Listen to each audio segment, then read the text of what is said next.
नमस्कार, ABP news पर हाजिर हूं मैं रुमाना इसार खान। आगे का एजेंडा देख रहे हैं। इंडिया गठबंधन से जुड़ी इस वक्त की बड़ी खबर, महाराष्ट्र में सीट बंटवारे को लेकर कांग्रेस और शिवसेना के बीच अहम बैठक। ये इस वक्त की बड़ी खबर है जिसके बारे में मैं आपको जानकारी दे रही हूं। इंडिया गठबंधन से जुड़ी बड़ी खबर ये आ रही है कि सीट शेयरिंग फॉर्मूला तय करने के लिए सीट बंटवारे पर कांग्रेस और शिवसेना के बीच बैठक।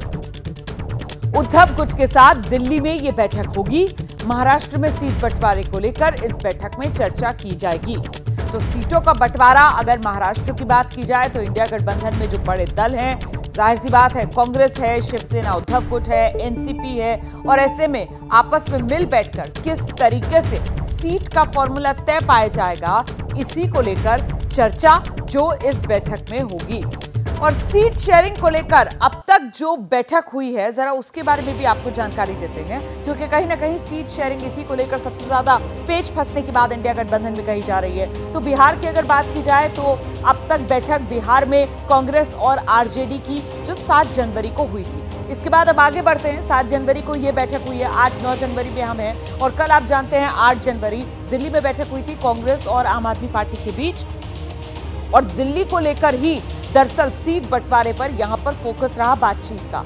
अब 9 जनवरी मतलब आज के दिन कांग्रेस और शिवसेना उद्धव गुट के बीच बैठक होनी है, और ऐसे में महाराष्ट्र में किस तरीके से इंडिया गठबंधन के बीच सीट शेयरिंग के फॉर्मूले तक पहुंचा जाए, उसी पर मंथन होगा। फिलहाल मैं आपको सीधे लेकर चलती हूं। हमारे साथ हमारे सहयोगी दीपक रावत इस वक्त मौजूद हैं, और जरा जानते हैं दीपक से कि कल जो बैठक हुई आम आदमी पार्टी और कांग्रेस के बीच, उसमें क्या निकल कर आया, कहां तक बात सहमति की तरफ बढ़ी, इसके बारे में जो अपडेट है वो दीजिए दर्शकों को। दीपक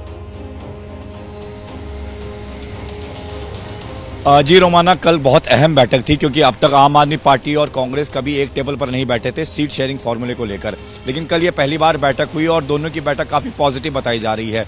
पॉजिटिव दिल्ली के लिहाज से, हालांकि पंजाब के मुद्दे पर कोई चर्चा इस बैठक में नहीं हुई। ये जरूर कहा गया कि पंजाब में अभी दोनों पार्टियां अलग अलग चुनाव लड़ना चाहती हैं।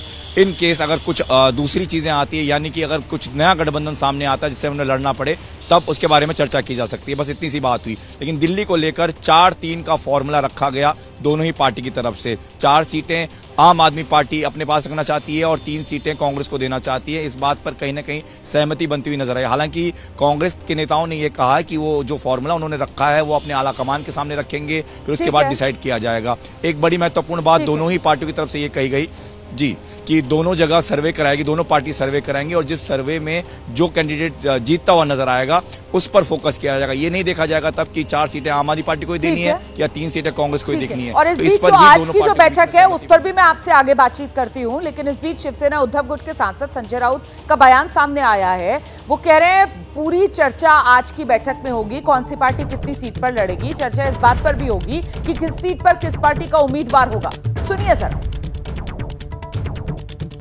हम तीनों बैठेंगे। महाराष्ट्र में 3 प्रमुख पार्टी है और सीट शेयरिंग किस तरह से होना चाहिए महाराष्ट्र में, इस बारे में लगभग चर्चा होगी आज।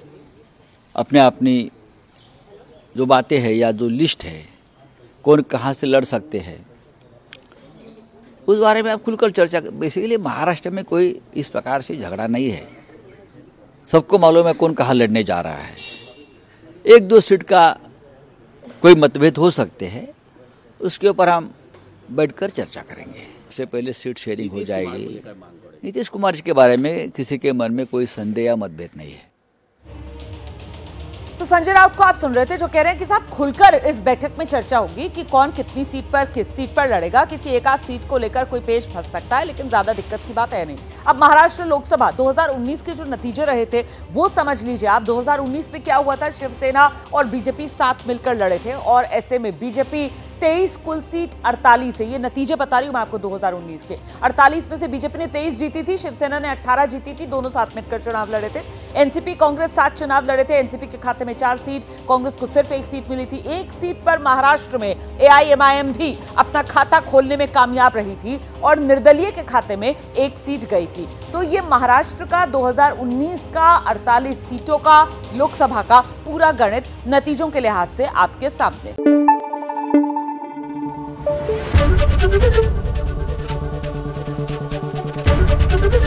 एबीपी न्यूज आपको रखे आगे।